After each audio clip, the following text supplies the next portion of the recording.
hazard area. I'm just like, thank you. It's so much easier to be barefoot here. So part of the hiring process, I was like, do I have to wear shoes? They said, nope. I said, cool. I accept the job. So I was full-time barefoot while working as a programmer in this company. Was that your condition to work Yes. there? Yeah. Oh, wow. 1,000%. Salute to that. Thank you. 3, 2, 1, go. Hey guys, welcome back to my channel. Yay. This is Rob, as you know from the previous video. I'm Barefoot Rob. We're getting video pumped. So coming here today on the train, I prepped myself with a little bit of intro of him. I dug some information from Google, typing his name. So I got this note. Can I start with that? Yeah. All right. Sounds good. So let me introduce you. What does Google know about me? Let's see.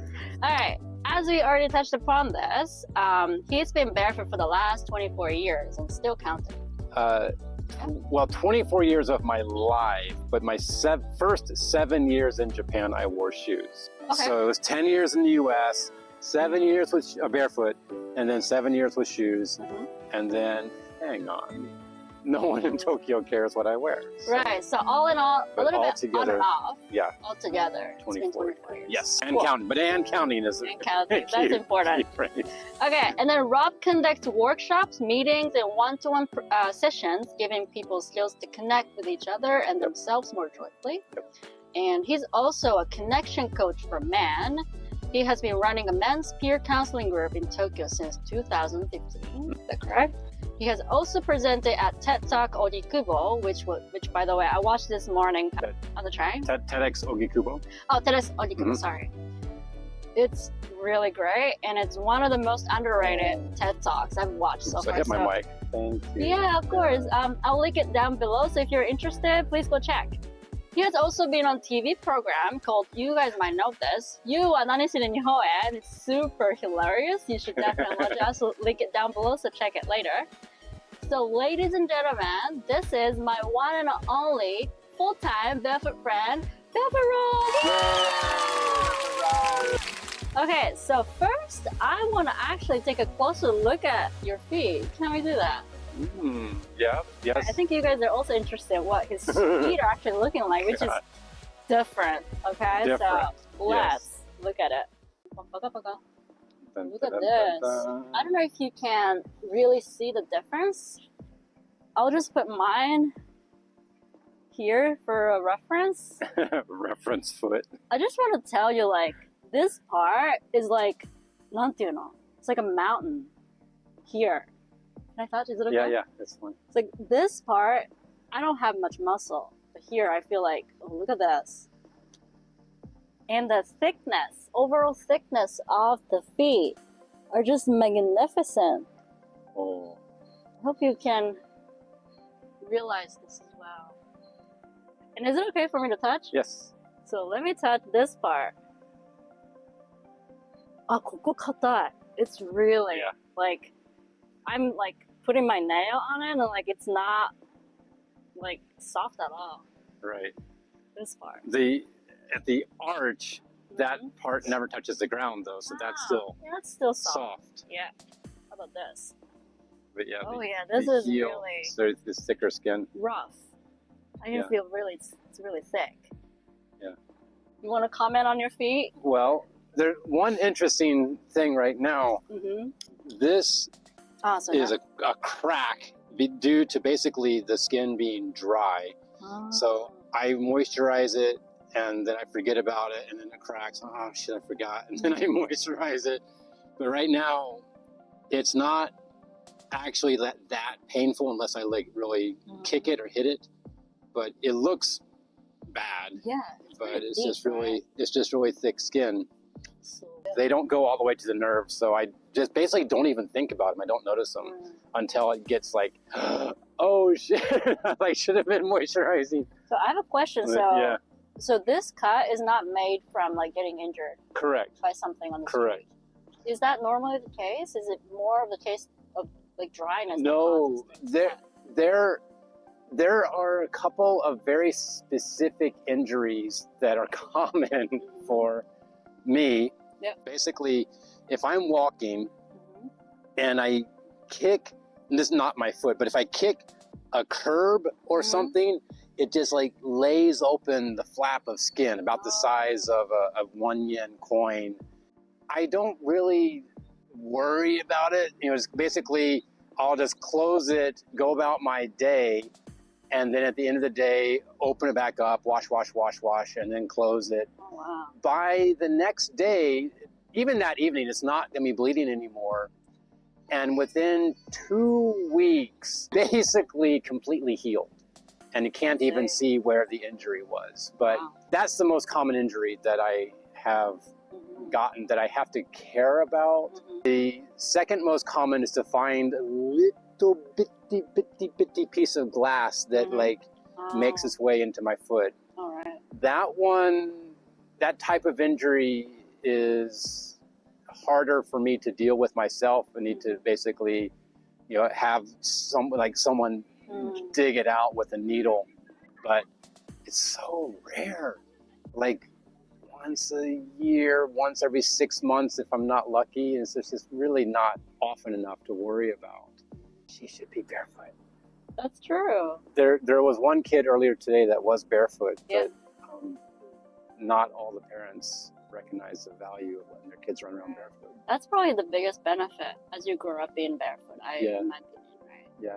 Like I can step on glass carefully. As long as it's like stabbing upward, it's fine. And most of the time the glass will be broken and kind of flattened by the time I get to it. Basically, it's not like going to be, what was that movie? Like Die Hard. It's nothing like that. I can't walk on that kind of glass. But in Tokyo, sometimes there's broken glass, but usually it doesn't even bother me. And for the record, glass that we encountered on the TV show was placed there for the TV show. It was like, it was a fake. Exactly. This piece. Hold it up on that bottle. I've never seen a piece of glass that big, like randomly out in the middle. Like sometimes in Roppongi, I've seen broken bottles, but incredibly, or Shinjuku Sanchome, I've seen that, but it's incredibly rare. That was actually the biggest question that I got from the audience. Answers, thank you. What's fascinating is actually nature tends to be sharper than the city. Like there's more sticks. Even if it's not a stick trying to be a thorn, sticks can be very stabby. And pine needles in Yoyogi Park can even be stabby. There's thorns and needles and stuff. That was one of the questions. So the roughest terrain, what is your experience with that? Where was that though? Well, I have two answers for that. Generally, the roughest terrain that I would encounter around the Tokyo area would be while hiking and like gravel trails. That's the toughest terrain that I would encounter around the Tokyo area, except for nature, which can be a lot stabbier. There's another funny one that people probably wouldn't think of. When walking from Azabujuban to Roppongi, on the left-hand side of Nihon of 246, there is some sidewalk, this black polished marble or granite or something. That surface gets incredibly hot in the summer, August, 1 p.m. August. It's like, you're not walking barefoot on that particular surface because it absorbs heat. Black asphalt I was gonna ask. is rough. There's air gaps that kind of insulate. And so, it's definitely hot. The white lines are incredibly cooler than the black asphalt. You're going to be the kid walking on just on the white line now. Just on the white line. Yeah, I've definitely done that on hot summer days. I'll walk just on the white line. But the black polished marble, there's no air gaps. It's like, here you go, heat just all the way from the entire surface. Incredibly hot. Yeah, that's the toughest terrain that I encounter in Tokyo generally is gravel or that particular black polished marble. Nobody asked that, but that makes sense. Yeah. On the other side of Roppongi Crossing, there are some air vents that are pretty stabby for beginner barefooters. When I first started going barefoot, like again, barefoot in Tokyo, those were surprisingly sharp for the feet. It's funny that it's specifically in Roppongi area, there's a couple of places that are like, yikes. You can mark that on the map, maybe like barefoot hazard area. Yeah, the challenge zone. Yeah. All right, we're back. So I prepared some of the questions from my end, and we just answered some of the questions from the YouTube audience. We're going to cover more of that later. So first, I'm going to go ahead with my question. But if anything pops up for you and want to talk more about that, you can derail and talk about that by all means. Okay. All right. So the first question I have is, I want to know how and where you were raised as a child, and what was your caretaker like? And what kind of belief system, what kind of value system were you raised in? I've never been asked this question before specifically like this, so thank you. I was born in the United States, born in Kentucky, KFC. KFC. I lived there only a year, so I don't remember anything. Then raised in Missouri for 7 years, from age 1 till 8. And then in Texas from age 8 till 33. I was born in 1970. My dad was working / in school, getting his degree, and my mom was working / in school and getting her degree. And I was what they call a latchkey kid. Latchkey? Latchkey. And I would go home alone after school. There's some stories about when I was at home alone, ready to go to school. The neighbor drove up to pick me up. I was in my underwear, and I knew, don't go outside in your underwear. And I didn't know what to do. So I was like, uh-oh. We didn't have no cell phones at that time. So I was like, and then they drove away. I was like, okay, problem solved. So I put on my clothes. I went down to the creek, and my mom apparently got a call from a nosy neighbor. Do you know your 7-year-old son is, running around outside? Alone. Alone. Yeah. Exactly. And I happen to remember it was a rainy day and all this, but so my mom was like, oh no, so she had to leave for it. But that was a kind of like lots of alone time and free time. And specifically, I know this gets into future questions, but I remember in that house in Missouri, there was an apple tree in my backyard, and there, like if this is a tree, there was a branch on the tree, and my foot fit exactly in this spot. And so I specifically remember the curve of the arch of my foot fit exactly this curve of the arch of the branch. And I didn't have the awareness like, wow, this tree was made for me. But it was like, wow, that's so cool that it fits perfectly. So it's like from that specific memory, I know I was barefoot climbing that tree. I don't remember taking off my shoes, so I was probably barefoot running around all the time outside at that time of when I wasn't in school. Yeah, it's an interesting early barefoot memory for me that I really enjoyed that connection with nature and the geometry, the curvature, and her hyperbolic curves that fit together. I didn't know those words back then, but it was really fascinating to have that. Memory. Yeah, thank you. Do you have siblings? Yes, I have one brother. He's 4 years younger than me. Yeah, he was born when I was living in that house in 1974, so we were there. And lots of memories of playing around with him. It was in Missouri. It would snow each year, and I can remember sledding with him down the hill toward that creek where I was truant, running around out of school. But yeah, a lot of fun, playtime there. And what were your parents like? Did you grow up with both of your parents? Yes, or? yes.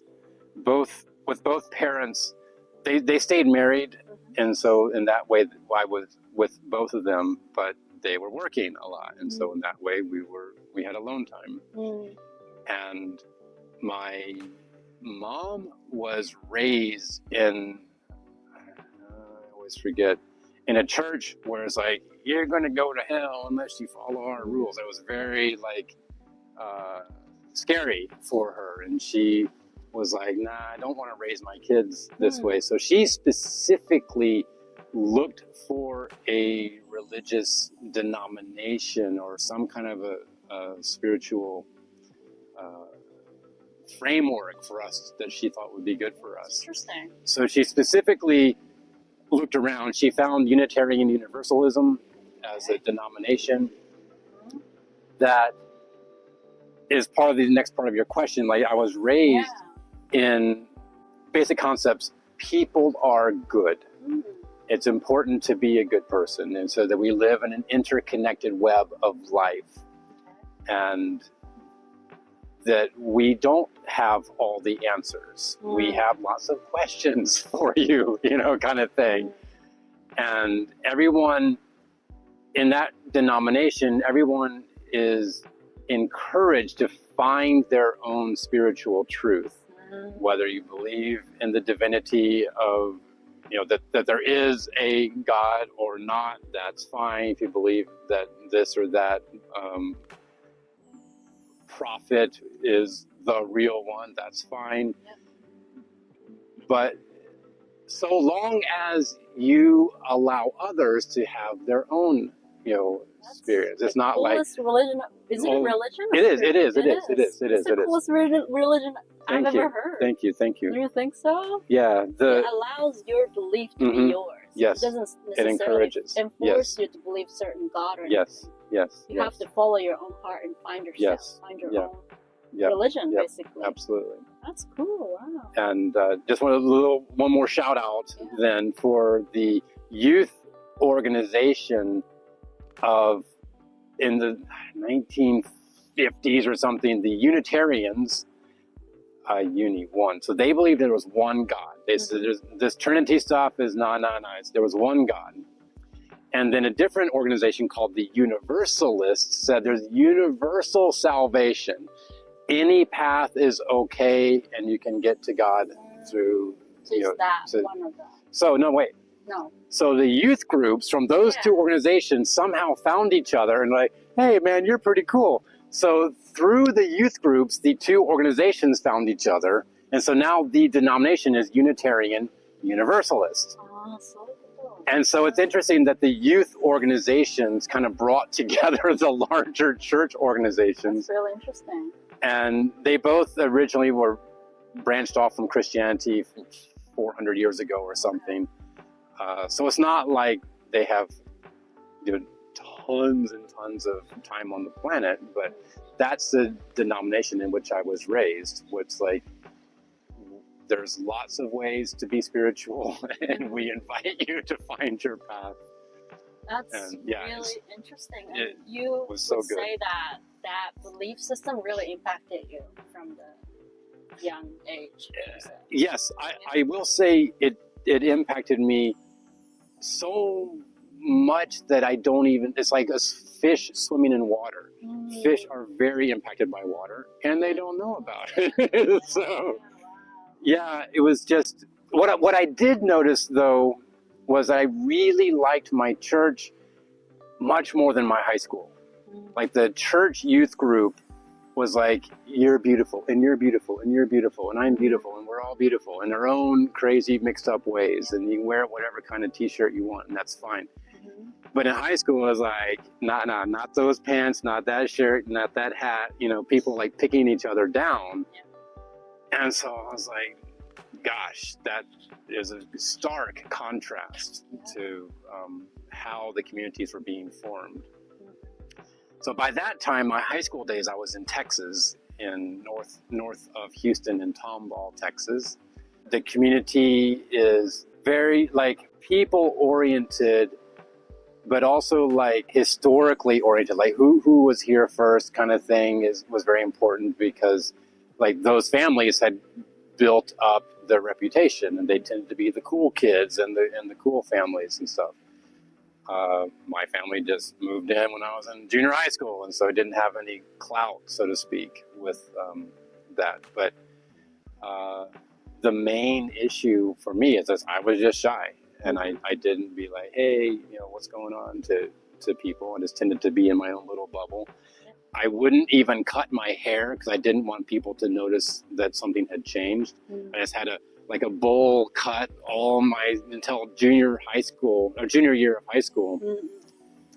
And then finally I was like, I'm going to get a buzz cut. And I cut our hair all off and I used gel to make it stick up in front. Like, I forget, like, there was some character that I liked or something, but it was very free. We had, again, lots of time. At that point, I was active in gymnastics. I was active with the rifle corps at my high school. Right? Yeah. Well, not shooting actually. Rifle corps being part of the flag corps, part of band. Yes. And so. This is a short, funny story. At the end of my junior year, there's an announcement on like the last day of school, or the second to last day, probably the last day of school, to be honest. And it's like, attention please, if anyone's interested in doing band tryouts, come to the band hall. And a very, very, very cute girl named Christy with blue eyes turned around to me and she said, you should join band. And I said, okay. And so just to see those blue eyes, man, went to the band hall, didn't have any sense of music or instruments or anything, no interest at all. But there was one other, I'll say boy, as we were in high school, who was also trying out for the flag, or the rifle corps. And they're like, oh, Rob, you can join Joe on rifles. I was like, cool, I'm your man, no problem. What's rifles? You know, I didn't know, had no idea. But the funniest thing, Joe and I were with five girls on the rifle corps. And then that was within like 42 girls who were on the flag corps. And that was part of the band and everything. And then people would laugh at us. Oh, you're gay, blah, blah, blah. I mean, dude, we're changing clothes with 42 girls on the bus. You calling us gay? Y'all are hiding underneath the bleachers. You're drinking together. So it's just a funny dynamic of the high school, like kind of like teasing each other kind of thing. But it's fantastic memories of being part of something at that time. So that part of high school I did really enjoy, and it really kind of saved my final year of high school. I had a community there and I was like felt part of something. So that was really nice. But all of that was wearing shoes in high school because of the dress code, and I wasn't barefoot Rob at that point. Okay, you couldn't actually be in fact, we had very specific shoes that we had to wear to be on the field performing in band. Oh, that's true. Yeah, perfectly black sneakers, no logos, no labels, anything, and so we were all exactly in black sneakers kind of thing. Otherwise, I didn't have to wear those to school, but it was interesting. Specifically, if I'm barefoot Rob, there were times I specifically had to, wear shoes for that. Yeah, rules. Absolutely. Yeah, cool, interesting. Yeah. So that's my upbringing story.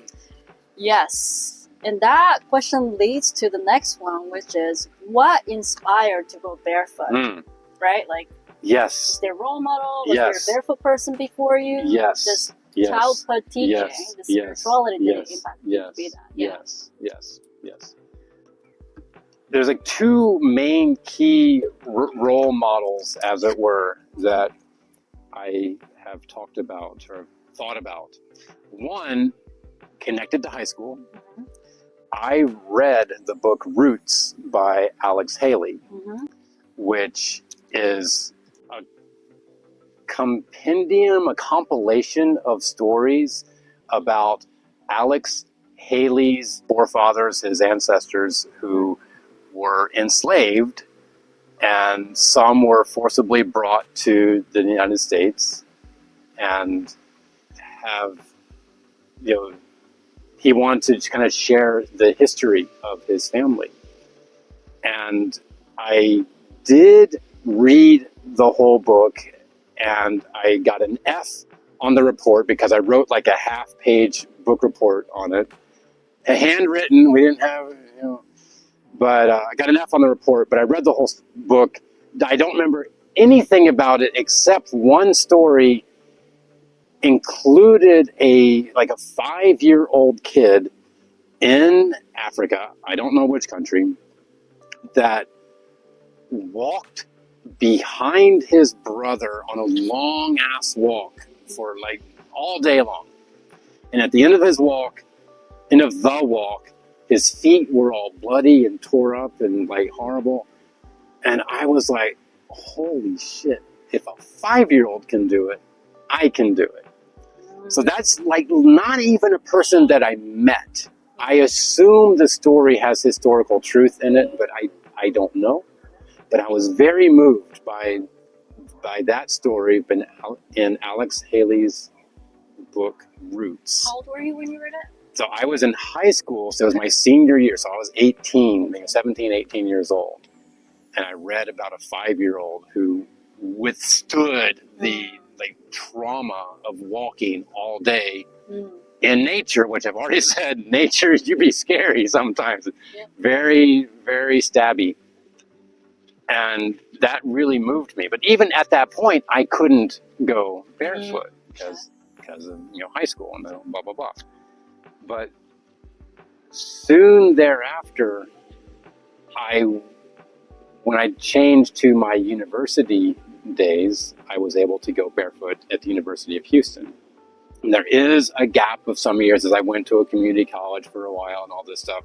I graduated high school in 1988, but I was in University of Houston by like 1991 or so, and graduated from there in 1995. But so most of my career at the University of Houston, I was the barefoot Frisbee guy on campus. And no one knew my name necessarily, but I was always barefoot because I mentioned the story. I called my person. I was like, "Hey, do we have to wear shoes?" He's like, "Oh," and so I stopped wearing shoes, and it was totally fine, except for like the cafeteria, and because of the United States, whatever the rules are.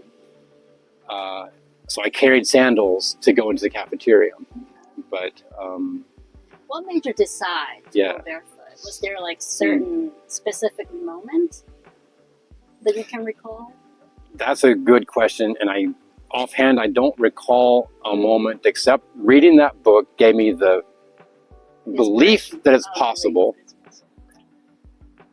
But it basically would be like we're chilling in this grassy field here, which is very nice for barefoot. Yeah. The University of Houston campus has lots of grass, lots of space. And I was like, that's a lot of grass to be wasting, walking, with shoes on. So just inspired by the beauty of the campus, I wanted to reconnect with that. And just the fact that there's no dress code. Yeah. I was like, here we go. And that began my kind of career as a barefoot person. There's one more answer to this question, actually. So my first job after university, I had to wear shoes, but soon enough I was able to find a job where I didn't have to wear shoes, and so then I became 24/7 barefoot again, and was able to go to the office barefoot. I want to touch on that. Yeah. This is very interesting. This, Okay. you're talking about Japan? No, this is still in the United States. Okay. Yes. It was like an office type of...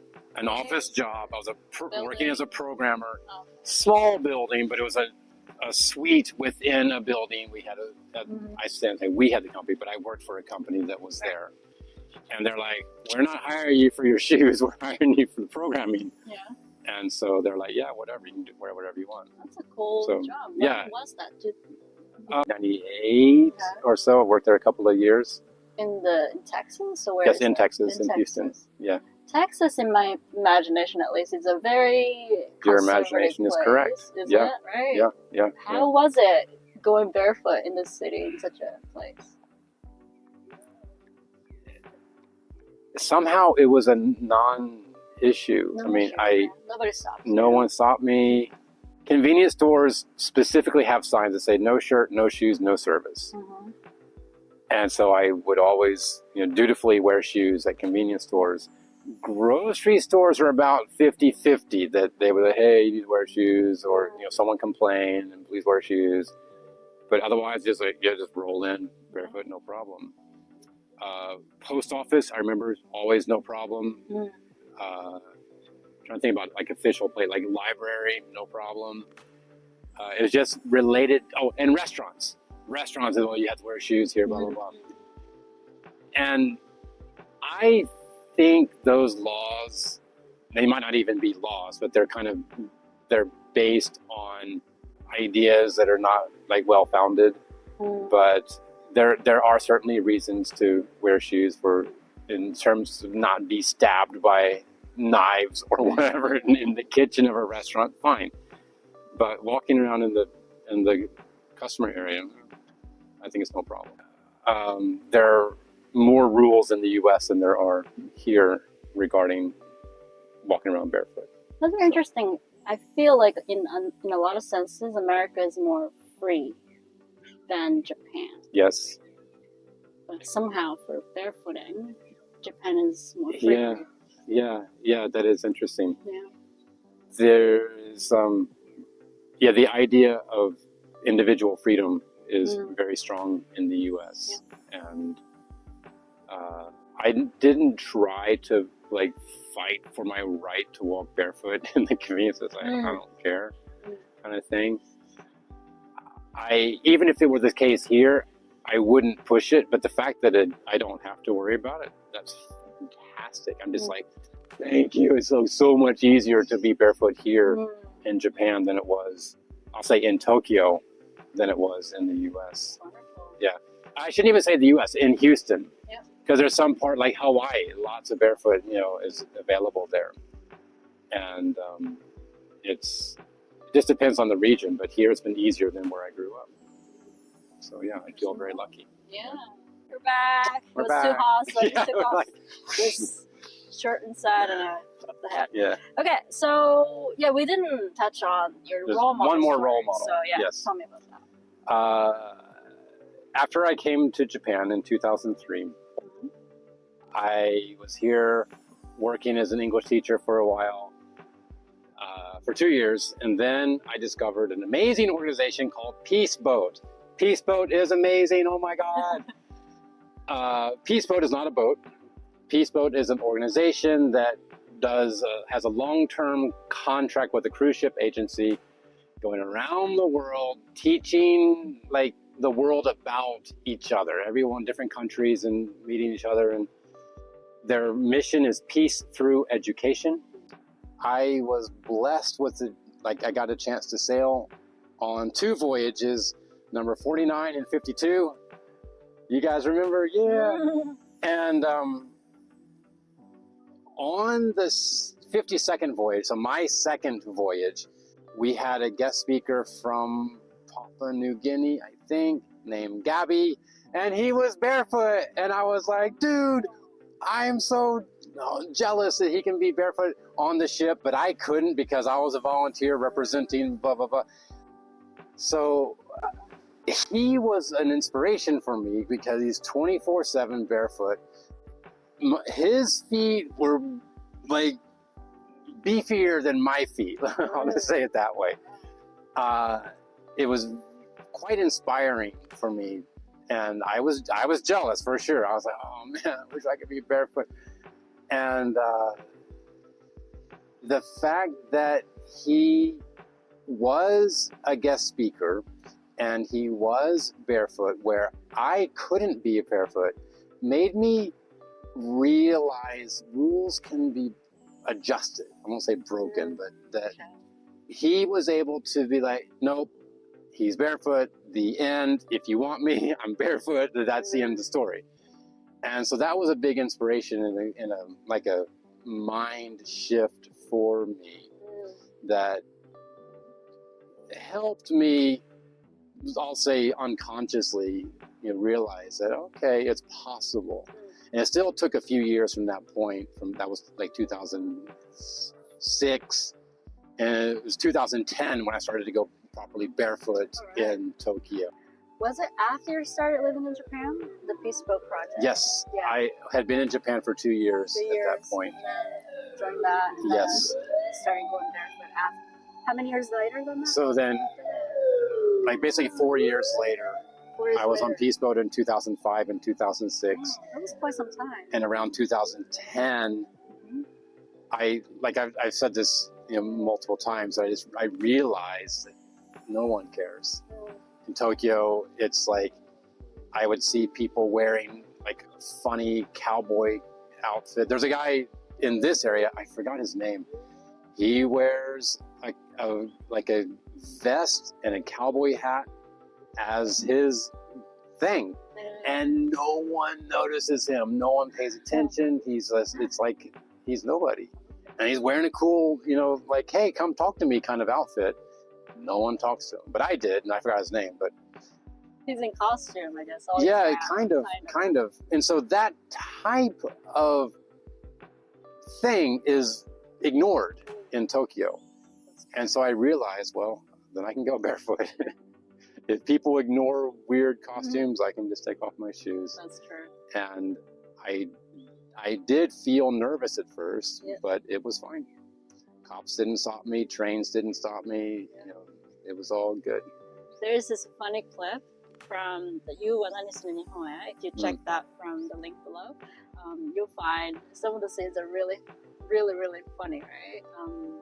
One part where you go into the English teaching job, right? Yeah. And he goes barefoot from the home to the closest, what is it, like the building? Well, it was on the second floor of the building. Yeah. We go up the stairs and barefoot to like within a few feet of the door. It was basically an apartment in a apartment building. And so I'd sit on the stairs going up to the third floor, put on my socks, put on my shoes, walk 3 steps into the genkan, the shoe removal area of the apartment, take off my shoes. And take it off already. And then walk in. So it was like that's literally what I did every time I went to teach English there. And they thought that was hilarious. They said, we have to record this, so we did. That was fun. And it's shocking, but I say literally every time. A lot of times I would just put on my socks and just walk in, but we specifically put on the socks and the shoes for that shot. But that was literally it. Yeah.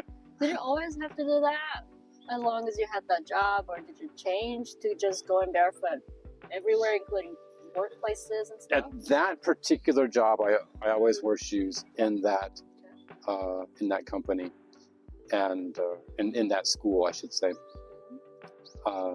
I also, through that company, I got jobs at like delivery English. I don't know what to call it, but like it would go to a third party company.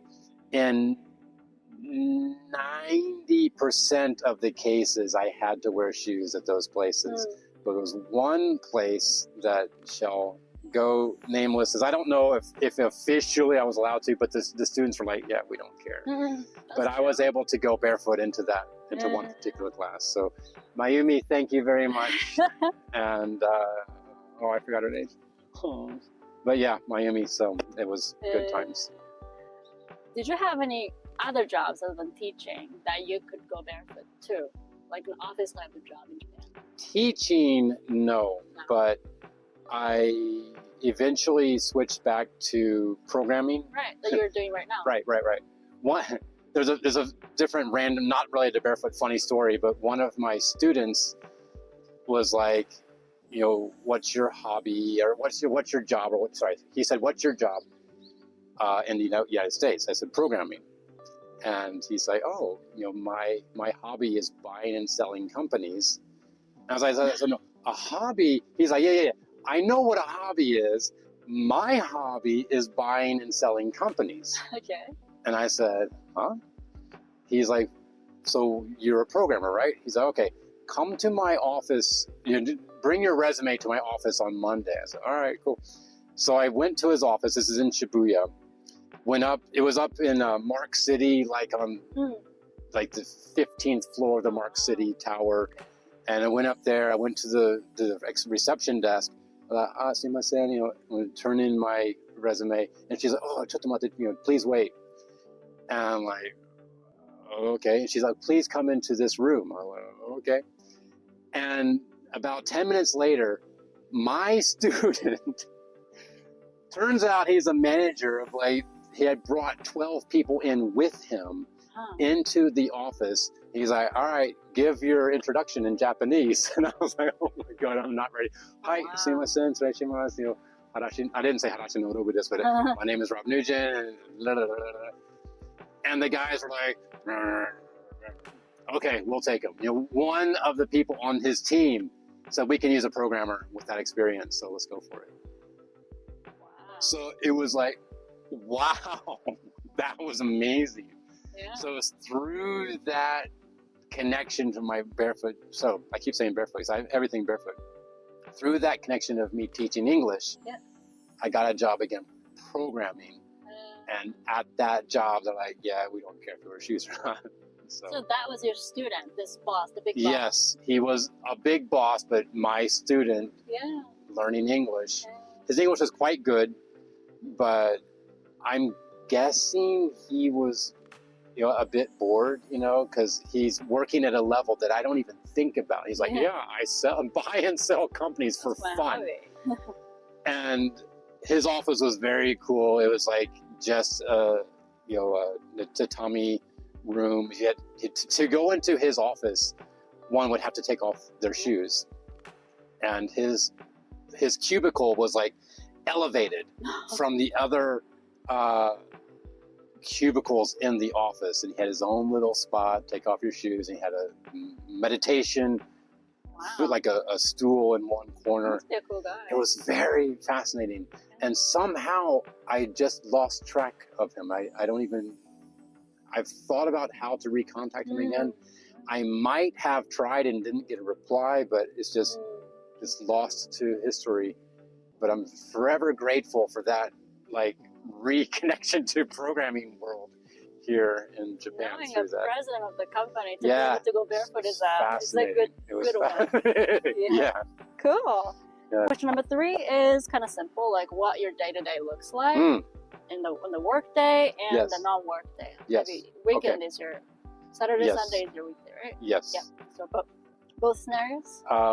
So until I think it was June this year, I was working full-time in a different company. Also, part of the hiring process, I was like, do I have to wear shoes? They said, nope. I said, cool. I accept the job.